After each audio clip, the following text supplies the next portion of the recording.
giving us this opportunity.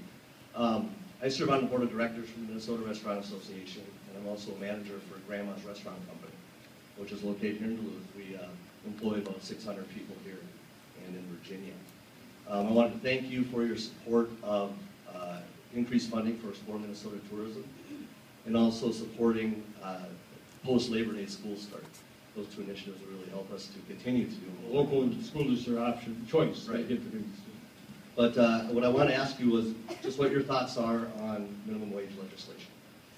Well, overall, I support it with all respect to you and the gentleman who spoke earlier, because I believe that we want to incentivize people to work their way out of poverty, and that, you know, ideally the minimum wage, and would be still below this, but we should be at a level where somebody working full-time can make enough money to keep a family of 4 at the poverty level, and then with more training, more experience, you know, move forward and achieve middle-class status, and again, earn their way to the American dream.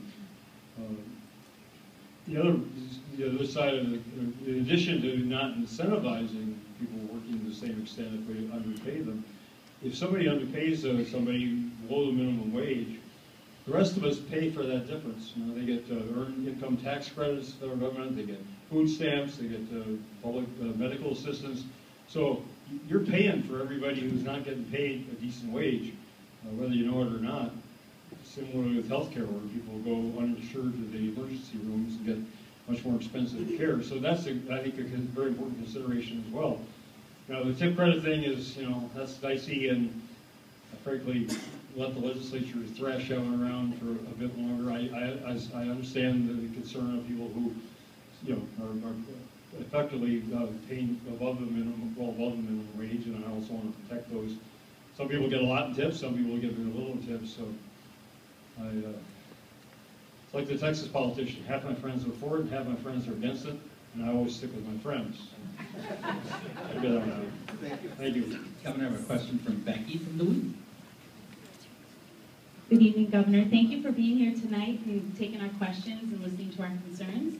I understand that today you signed off on the legislation establishing the health care insurance exchange here in Minnesota.